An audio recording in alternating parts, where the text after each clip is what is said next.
Assalamu alaikum wa rahmatullahi wa barakatuh. In this video, I'm going to share with you my reflections on Surah Al-Adiyat. That is chapter 100 of the Holy Quran, and its title is The Runners. Allah makes an oath in the beginning of the ayah, وَالْعَادِيَاتِ دَبَحًا.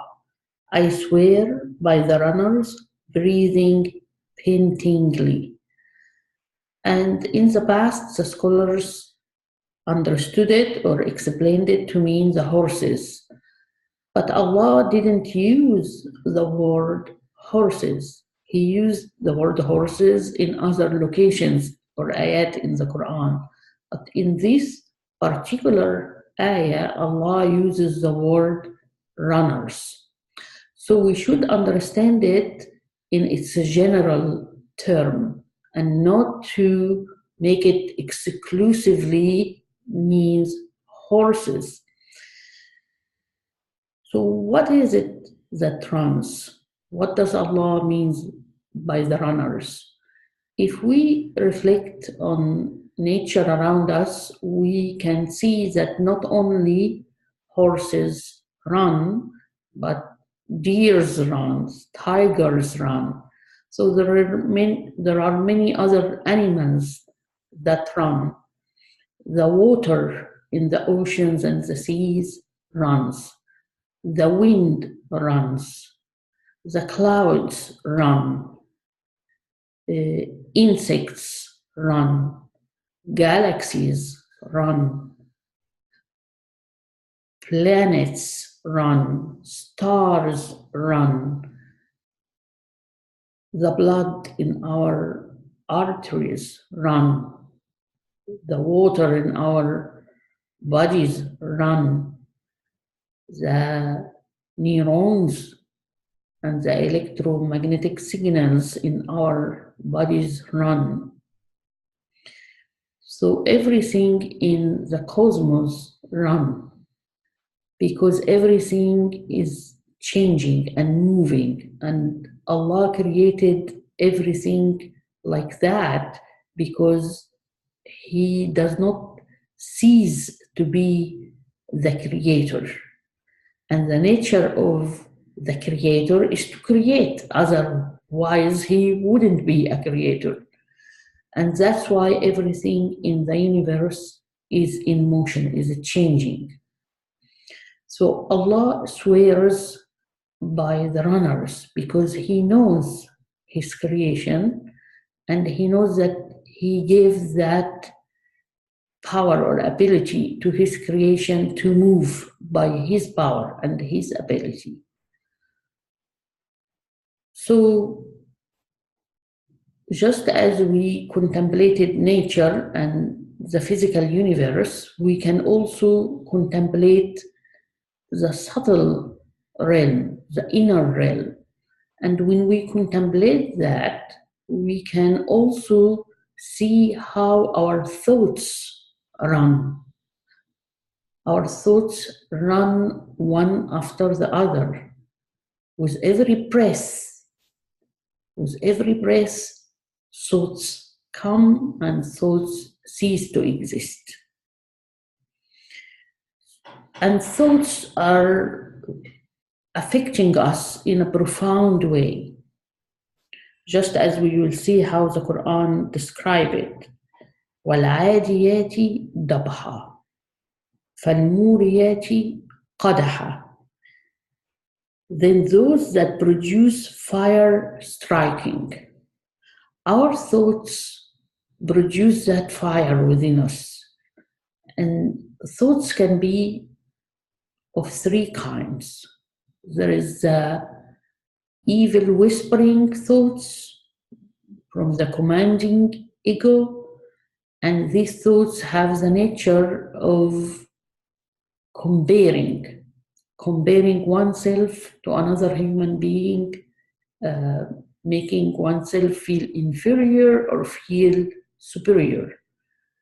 And this is the nature of the shaitan, because shaitan was the first one to make a comparison and to make or to claim that the human being is inferior than him. When Allah ordered Shaitan to prostrate to him, to Adam, or the human being, Shaitan said, I am better than him. You created me out of fire and created him out of mud. So we see the comparison.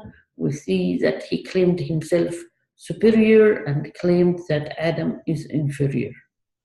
So any thoughts that has to do with comparison or making the human being feel inferior or worthless is shaitanic in nature, and anything that makes a human being feel superior to another, it's another form of comparison, it's also shaitanic in nature or comes from shaitan.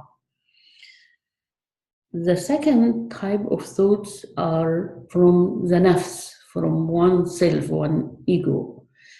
And these thoughts usually based on desires and fears and memories. And if we understand it correctly and analyze it, we will find that behind these thoughts there are essential needs. These essential needs are for the beautiful names of Allah, for the godly qualities that remains dormant or unknown within us, and we are longing for them. Our thoughts makes us long for these godly qualities to be known, to manifest through us. For example, if we feel worried, it's a gateway or an indication that we need to know peace, security. And peace and security comes from the beautiful names of Allah, Al-Mu'min, the grantor of security and faith, and As-Salam, the source of peace. If we have, for example, desires for a particular job, it might be that Al-Khaliq, the quality of Al-Khaliq, the creator, is seeking to be known and manifest to us. So usually we don't understand our thoughts. We just feel them and they just occupy us. So this is the second type of thoughts. The third type of thoughts are those that are inspiring thoughts, which they come from Allah, from the beautiful names of Allah. Thoughts that unite us, thoughts that makes us creative and resourceful, thoughts that makes us resilient and strong, thoughts that give us patience or strength, thoughts that give us knowledge and insight, thoughts that make us feel generous or provoke our compassion towards someone else or towards ourselves, thoughts that inspire us to be forgiving or to ask for forgiveness. All of these type of thoughts are thoughts from our masterful nurturer, from Allah. And as we explained that the thoughts that comes from the nafs, they are attached to the material realm. But when we contemplate them and reflect on them, we will find that they have other inner dimension attached to the beautiful names of Allah. So they are gateways to know Allah. But most of the time we are in autopilot mode and we're not aware of that. We're just aware of our thoughts and occupied by our thoughts. So Allah says these thoughts are, again, they strike fire within us, whether it is fire from shaitan that makes us feel in competition or feel superior or feel inferior, or the fire that makes us envious, afraid, scared, the fire that makes us jealous, that makes us angry and that makes us no way out. We're just drowned in these thoughts and feelings. And then there is the inspiring thoughts that inspire passion. They fire the passion within us to transform ourselves and transform the world around us, to make it more beautiful, to increase its beauty. Allah then says, by those thoughts that make raids at the morning. If we contemplate when we are asleep, we don't really think. Just our emotions and our hidden desires or fears project in these images, and these images are symbolic, so they kind of embody meanings and qualities and feelings. And it's a mercy from Allah subhanahu wa ta'ala that He makes these suppressed desires and fears get released during sleep. It's a mercy from Him, otherwise we can't endure it. So we don't really think when we are asleep. We may have those type of dreams, or we may have visions from Allah. Visions from Allah also comes without us thinking. We just see the images. Sometimes they embody, again, qualities and meaning, and sometimes they may tell us direct knowledge, give us direct solution or direct warning. And we wake up, we know the meaning. So those are visions from Allah. And then there is the third type of dreams that are nightmares, and those comes from shaitan. And we seek refuge from it in Allah subhanahu wa ta'ala. So when we are asleep, we don't really think. These are presented to us. But once we wake up, the first thing happens is the mind starts to think again. And the thoughts becomes like a raid, like an invasion. They invade us again in the early morning. As soon as we wake up, we are invaded by our thoughts, just as the Quran described. Then Allah says, فَأَثَرْنَا بِهِ نَقْعًا. Then thereby raise dust. Actually, that is not an accurate translation. فَأَثَرْنَا بِهِ means they influenced or affected the human being. And the word naqa means they marinating him. It's like drowning him into it. So these thoughts, whether shaitanic or from the nafs or from Allah, we get occupied by them and we drink these thoughts to the degree that we may drown in these thoughts, or we may get saturated by these thoughts.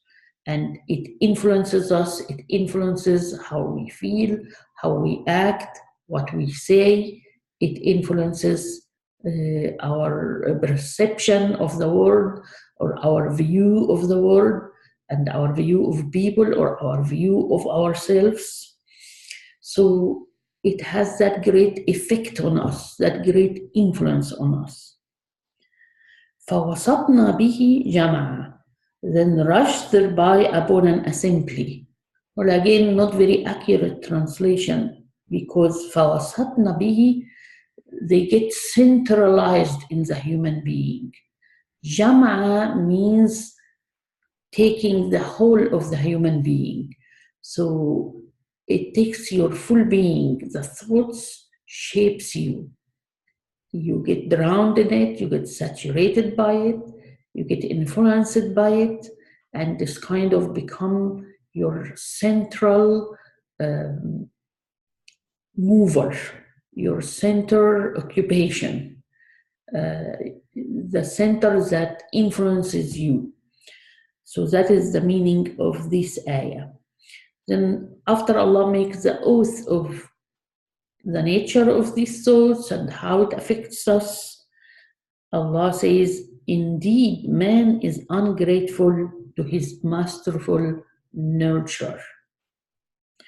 And why is that? Why after this oath Allah reminds us by ingratitude or denial? Because this type of shaitanic thoughts, or the thoughts that comes from the nafs, from the ego, kind of denying that we have a masterful nurturer. It's ungrateful of reality as is, that there is the divine qualities, that these divine qualities are ruling the world and are ruling over us.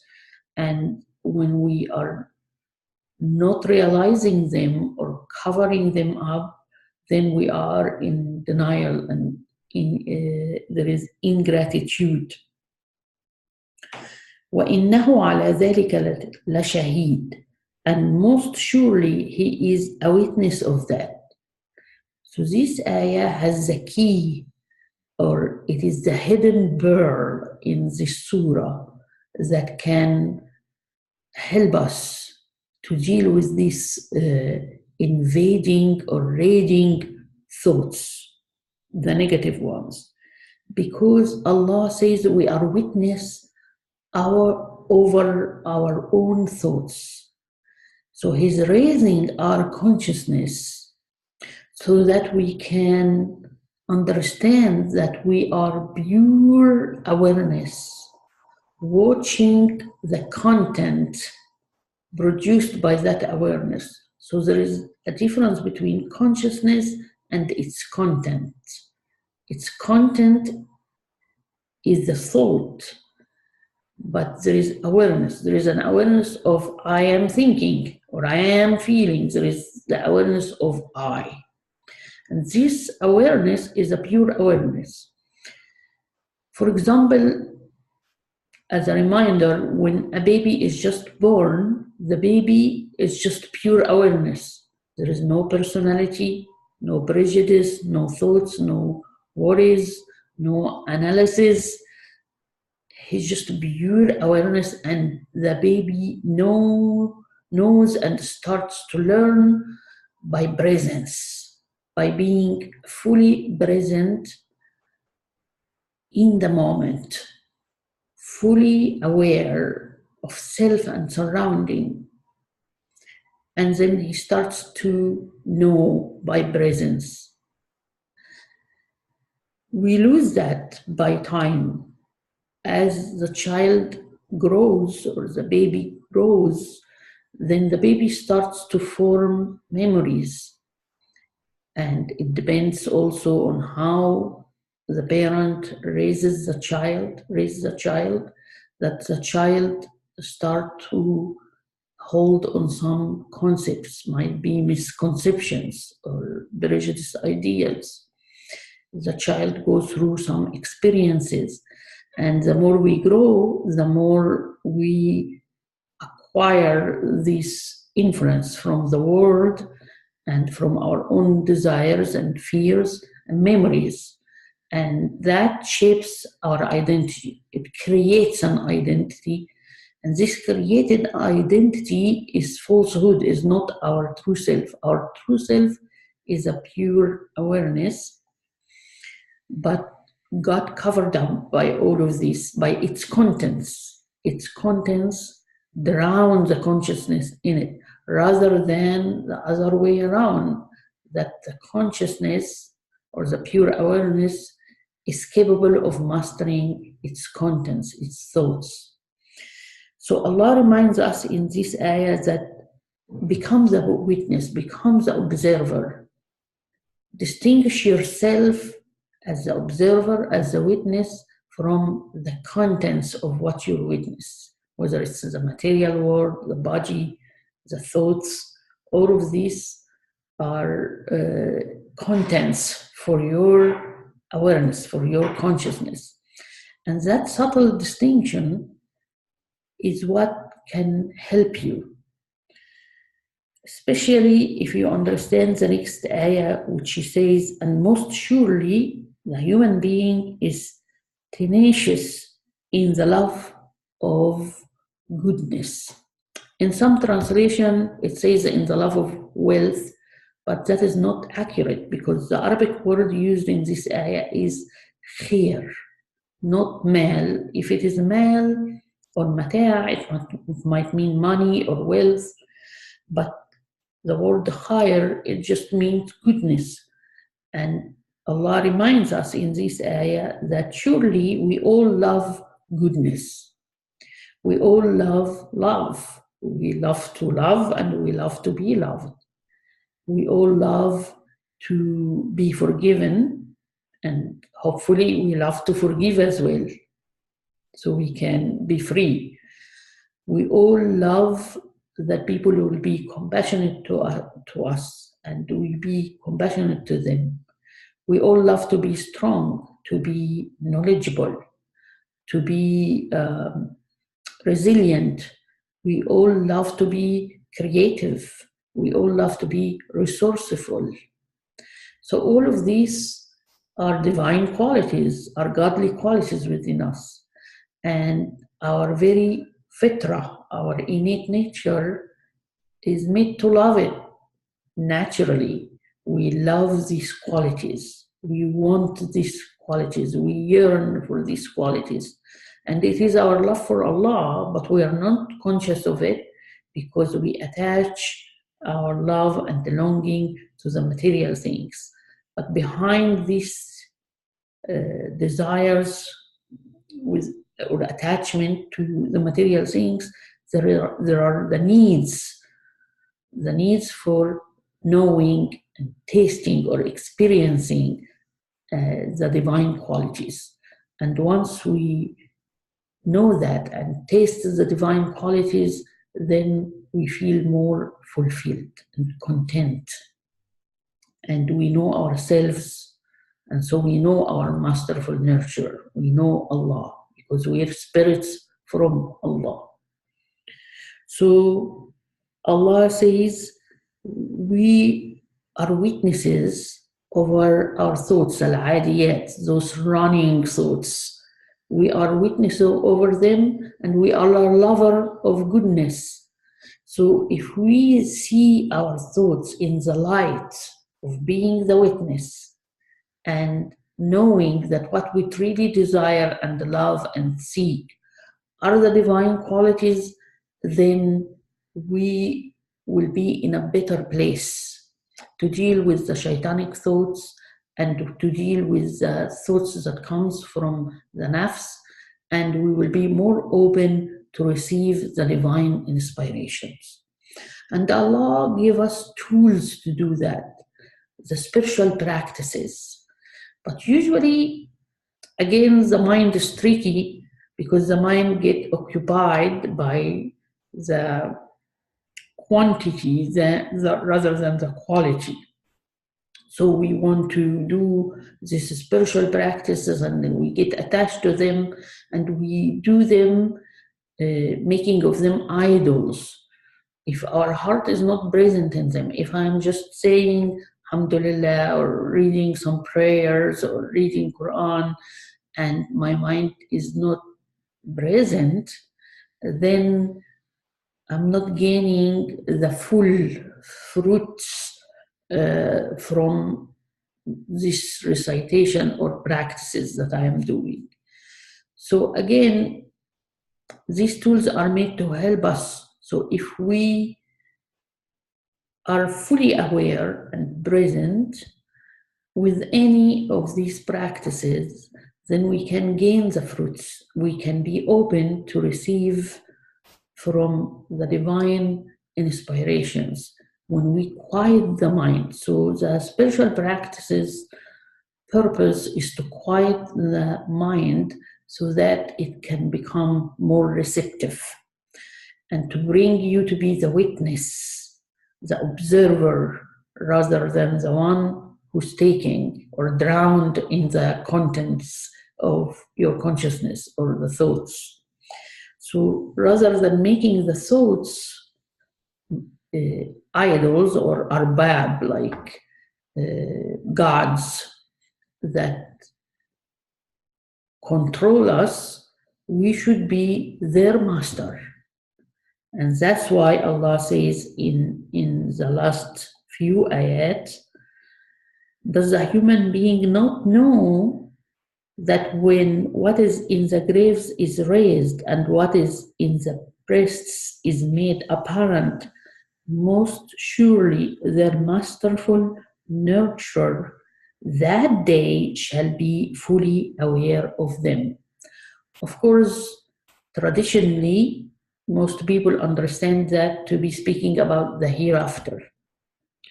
But the hereafter is here and now. It's beyond time and space.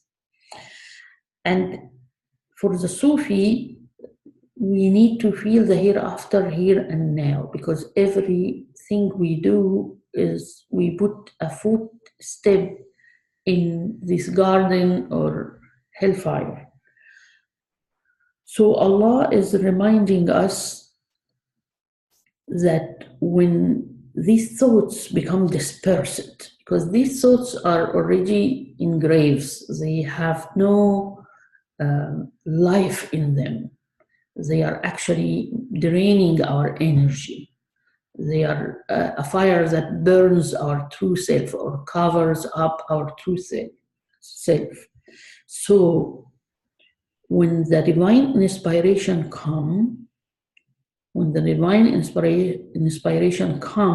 it disperses these thoughts that are in graves already, and it makes them like dust, nothing. And then it will make what is within the chests of the human being known or gathered and collected, integrated and understood and realized. So when that happens, it's the human being himself, it is the human being himself who becomes the masterful nurturer of his own thoughts. He becomes the lord of his own thoughts. Rather than the thoughts being the lords or being the masters that invade and occupy him, he becomes a master. And he would have mastery over his thoughts, directing them, understanding them, or shunning the shaitanic thoughts altogether from having any influence on him. Because the ayah does not speak about Allah subhanahu wa ta'ala, that at that day, what day? Allah is beyond time and space. Allah is always aware of all of us, aware of everything. He knows everything. But it is us who become aware at the day of resurrection, when our awareness gets resurrected, when we're fully awake and aware and conscious. Then at that day, all of our deadly or dead thoughts that are already in graves get dispersed, become dust, become nothing, and we can gain the fruits behind these thoughts, gain understanding, gain knowledge, wisdom, and gain the godly qualities.